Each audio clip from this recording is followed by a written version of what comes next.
testing positive for alcohol and marijuana while you're on bond for this case. And I have told you repeatedly that you are at no, I don't know, something's wrong here. I'm not understanding. I'm not saying. Something's wrong. If you Again. I have Mr. Jones back on the docket. He did his TRAS. Jones, which Jones? I don't remember. Joshua Jones. Oh, okay. The TRAS came back. I think they recommended outpatient treatment. I believe so. Yes.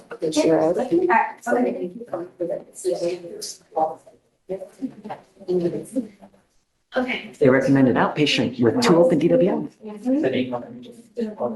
They recommended Okay, so I'm gonna do it because I told you I would do whatever they do. But if he mucks it up, he's going into an inpatient. That'll be used as a sanction. Okay. Will you take a year probation? What do you think, State? I'm sorry, I don't have. This is Jones, Joshua Jones. He has 2 open DWIs. Yeah. I'm sorry, I tried to find that. I think 2 years is appropriate so that we know. Judge, you know what spot that puts me in. We can go to trial and get the same thing. Okay. On 2? 15 months. Okay, that's not. I'll talk to him. It'll still be under. But Alright, sounds good. I don't know. He's gonna get tested a lot, Yeah, you know? I will. He's using. No, he'll be back. I guess. Judge, I feel there's an assessment to have him go into a 6 years and move on. What is the violation? Alcohol and weed.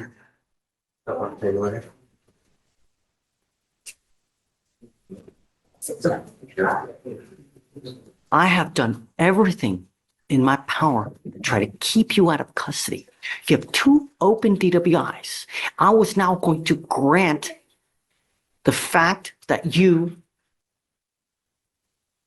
had negotiated an intensive outpatient treatment. You now are testing positive for alcohol and marijuana while you're on bond for this case. And I have told you repeatedly that you are at no tolerance, Mr. Jones. I don't do drugs. Period and point blank. I have here. Don't say anything. Can I get a copy of the bond violations before we discuss Is it it? impending? It's in ready for judge. I don't know why it's not cool. March 13th, the results were confirmed by the lab for alcohol and THC. Oh, wait.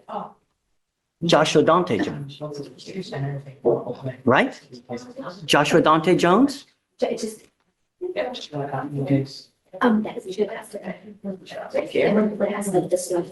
This has got, I don't know, something's wrong here. I'm not understanding. I'm not saying. Something's wrong. Hey, case on judge. Oh. We need to put pretrial services on probation, man. I'm not sure. I mean, it says here, Mr. Jones, I don't see it in ready for judge. no, it's wrong. It's wrong. Let me see it. It's wrong. Let me see. Yeah, it's wrong. It's a Joshua Dante. Okay. It's the exact same. Okay. You're good. So we're good. Hey, It wasn't you. We're good. that's not you. Let's go talk again. Sorry to scare you. Judge. Let's go talk. He's good. He's not. Judge, you stated this was in ready for judge? Don't worry about it. Don't worry about it. Was it an error on our end? I want to apologize for getting mad at you. I had the wrong person, so it wasn't you. So I'm sorry for raising my voice and getting upset with you.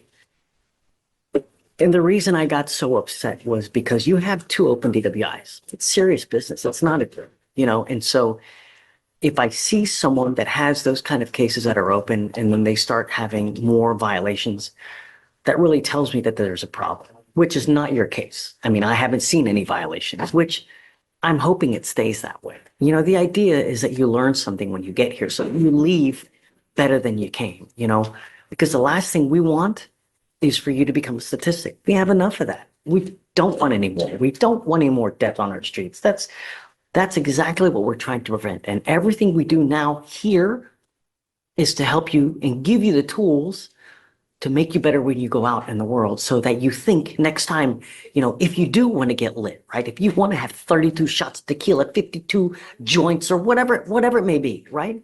That you think before getting into a car.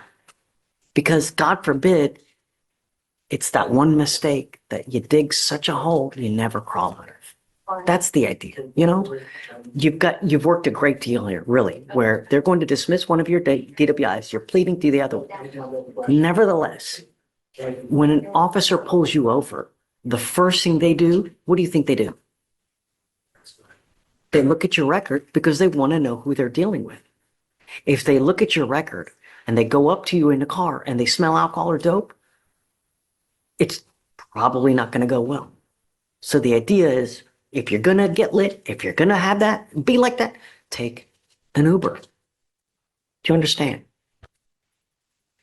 The agreement that you worked out is, like I said, they're going to dismiss one of the DWIs. You're pleading guilty to one of the DWIs, so it will go on your record. You are now entering into an agreement, a plea bargain with the state. The agreement is 180 days in jail to be probated for 15 months. As part of the agreement, you will do a DWI education class, 2 victim impact panels. You will do a TRAS with conditions. You have already done the TRAS. The TRAS has recommended intensive outpatient treatment, followed by supportive outpatient treatment, which is good. I'm telling you, I thought they were going to order you to do inpatient treatment. That's what I thought they were going to do. So this is great for you because you're not going into lockup. But understand, it's not easy. You have to get it done. If you don't, you understand? No drugs, no alcohol, no breath test refusal. So if you're pulled over in a car, an officer asks you to submit a breath test, you must do it. Guardian interlock, a $100 one-time donation to Mothers Against Drunk Driving, and 25 hours of community service. I will make you a deal. Your license is now suspended. I had them look it up to see whether you can drive or not. You can't drive now because your license is suspended. It's suspended until 2026 as to what they state saw and looked up. If you get your license back, I will waive that community service for you. I would rather you spend the time to try to get your license back and get liability insurance, car insurance. If you do, I'll take off the 25 hours of community service. You understand? If you fail at this agreement, I will issue a warrant for your arrest. I'm going to bring you back out. We're going to have a talk about whether you violated this probation. If you do, you're looking at 180 days in jail. You understand? Stop. The worst possible thing you can do is just take off. If you do, that's an instant warrant. The other worst possible thing, if you pick up another DWI. If you do, I'm just going to lose even more hair. Don't. Really. If you ever have a problem, come back, talk to us. We can always work it out. There's never nothing that we can't work out. Anything can be worked out. You're giving up the right to a trial, right to compel witnesses to testify on your behalf, cross-examine your accusers. If you're not a citizen, there are possible immigration consequences. You can be deported, excluded from the country, denied naturalization under federal law. You give up the right to appeal. So once you plead guilty to this offense, it will go on your record. You can never take it off. Is this what you want to do? How do you plead to the offense of driving while intoxicated? Yes. I'm going to find you guilty. I'm going to follow the agreement. I'm not going to suspend your license. It's already suspended because of the ALR hearing. So don't just start driving until you get it back. Because you don't have a license, we're going to order you to get a portable device. I've been paying for it now while you're on bond for this case. I can't pay for it any further. Reduce his fees, please. The other thing that you need to understand is DWI is big business. There is a $3,000 surcharge that one normally tack onto this. I'm going to take it off now. But from now on, you ever pick up another DWI, that's a second. From now on, it's a minimum of 30 days in jail and a $6,000 surcharge on a second DWI. Do you understand? All right. Good luck, sir. Thanks, Jimmy. You can have it.